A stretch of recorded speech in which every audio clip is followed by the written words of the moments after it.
Well, good morning. Good morning. So, I don't know if you remember, long, long time ago, I can't remember exactly how long it was, but um, there was a woman by the name of Susan Powder, and she used to just scream. She had this very, very short hair, almost bald, and she would scream, "Stop the insanity!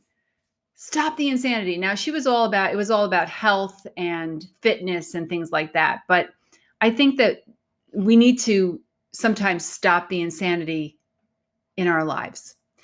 Psalm 46:10. Now, if I say Psalm 46:10, most of you probably don't know what that is unless you memorized it as a child or know it by heart. But I think when I say it, you're going to know it right away.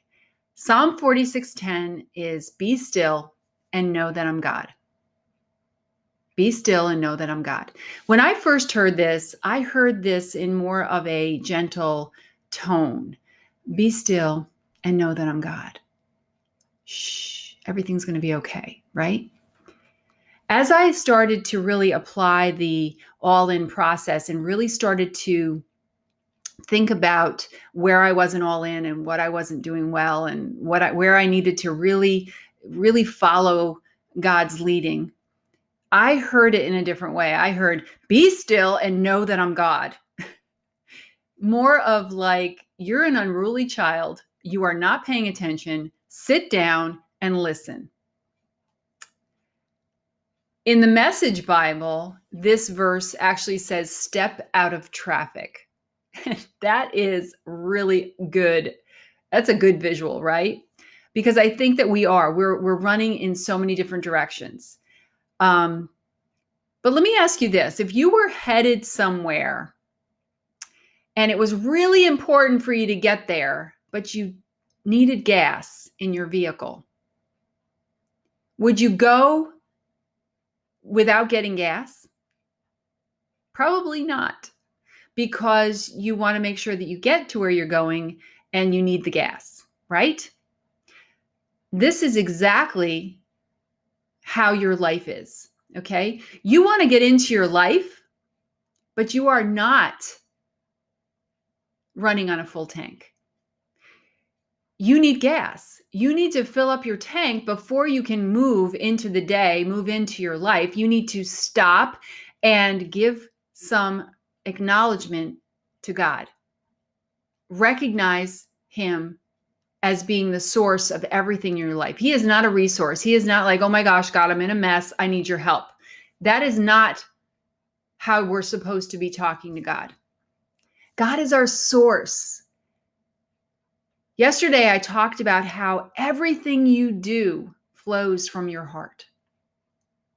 Everything you do flows from your heart. And God is looking at your heart. He wants to know, what is the most important thing to you? Is He the most important thing to you? Or is getting to that next level of success, or getting those debts paid, or getting the meal cooked, or getting your children into the best school, or whatever it is? Are you striving for that next thing, fighting to make it through the day? Because if you are, God says, wake up, stop, be still. I got this. I'm in control. Make sure you have a full tank before you start this day. So, starting with God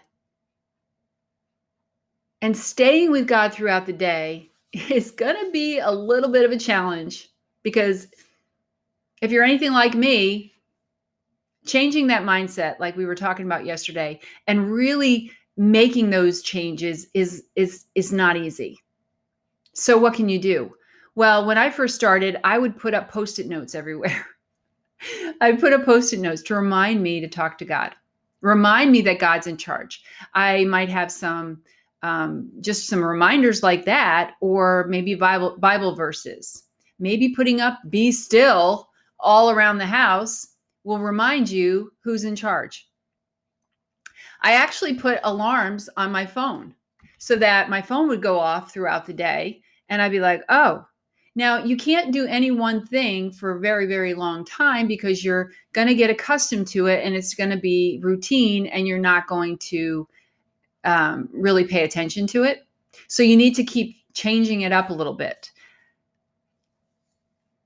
But either you're going to run into the day and go with your flesh, or you're going to start with the Spirit and let Him move you through the day.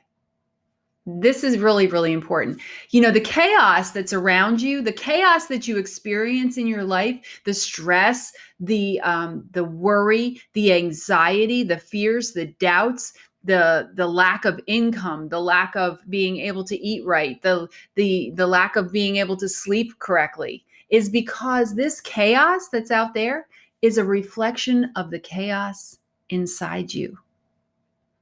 The chaos inside you is actually creating the chaos around you. And we don't realize that. We're trying to control this chaos that's going on around us when really all we need to do is be still, stop the insanity, step out of traffic, fill our tank before we move forward.